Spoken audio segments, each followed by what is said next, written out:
Hey everyone, good morning. It's roughly 6:55 in the morning here in Kawayan, Isabela.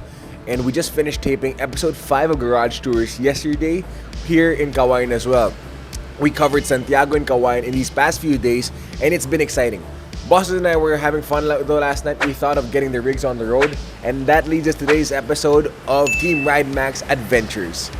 Let's go? Come on. Alright, so guys, at the moment we're here at Mags Pro and we're getting ready for our adventure for today. The car assigned to me is this Suzuki Jimny. Alright, if I recall properly, this is roughly a 2008 to 2012 model, 1.4 liter engine.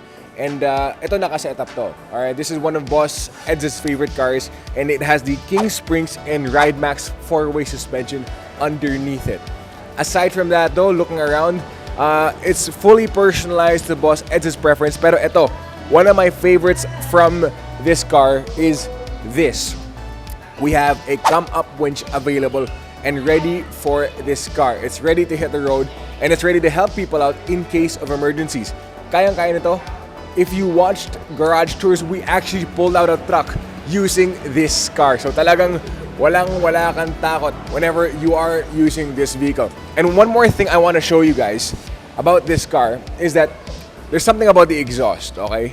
Ikwento ko lang But there's something about the exhaust of this car is that when you turn it on, there is a beastly sound to it. Check for yourself. Look at that. Ready to go?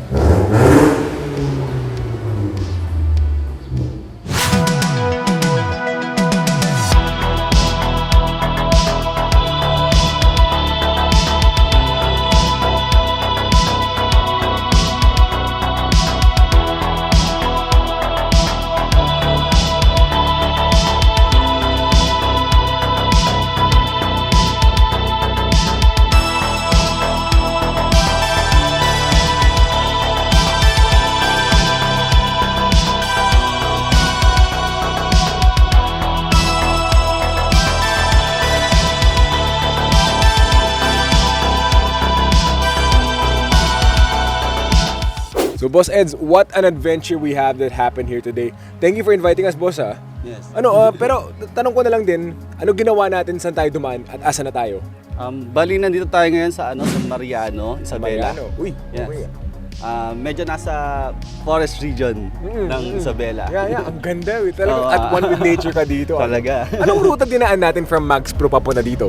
Bali, dumaan tayo sa may pinaka-forest region ng Kawayan. Papunta dito. Galing. And you know, maganda nga, napakadaling puntahan, especially kung may mga kagrupo ka at kumpleto mga pyesa natin dito kanina. Kamusta naman experience mo riding with us kanina? Or driving with us kanina? Masaya naman, masaya. At least medyo may na-tour ko kayo dito sa may Isabela. Oo nga, iba yung experience.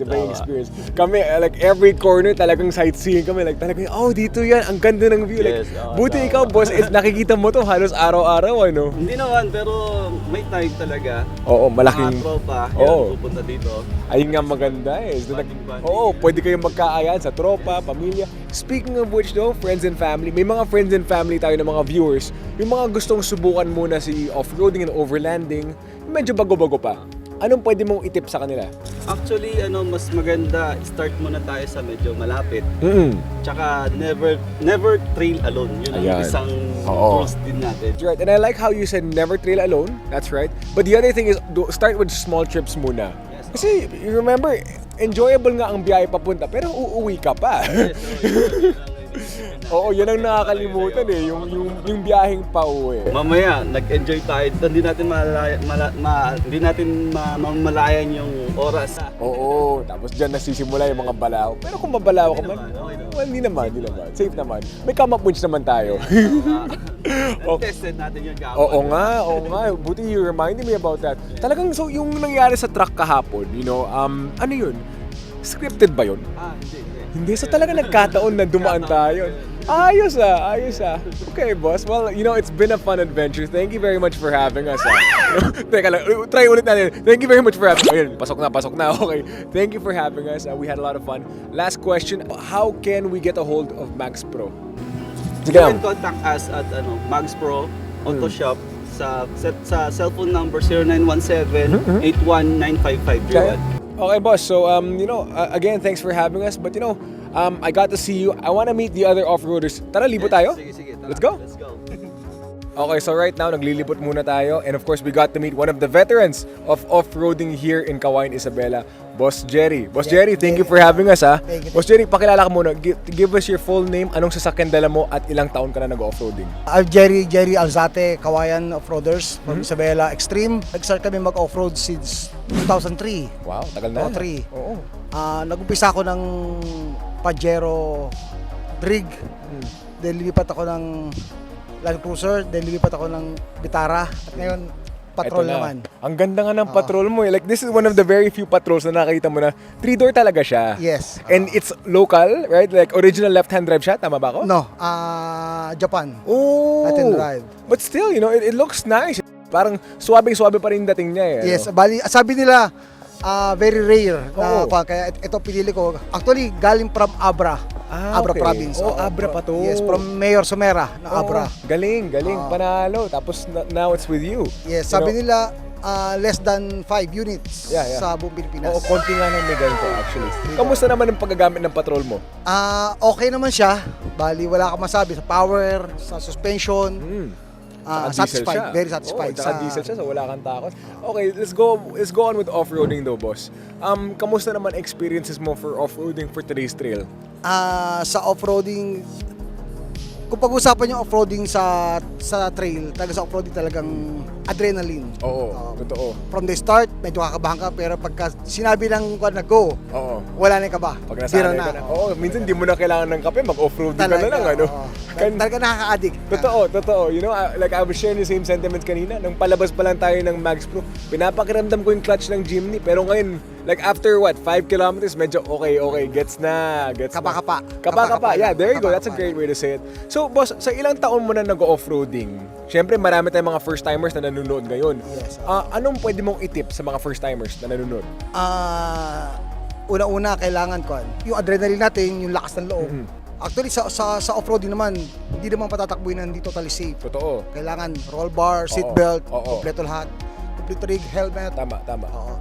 So, basta kailangan lang medyo disiplinado. Oo, so yung lakas ng loob, kontrolado. Tama. Very well Hindi pwedeng bitaw ng bitaw. Totoo. At saka malaking bagay na may kausap ka parate. Yes, Hindi oo. ka parate tama, di ba? Yes, bali, actually merong tinatawag na meron ka mga kasama mga winchman na dalawa. Yun. So, kailangan teamwork.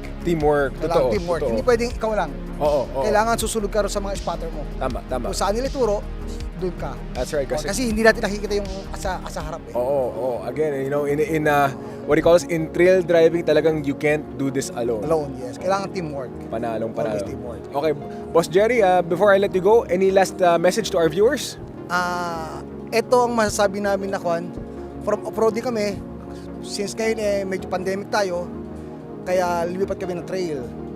Ito talagang totally satisfaction natin na para sa relaxation. Tama. Kaya lang sa trail medyo ingat din.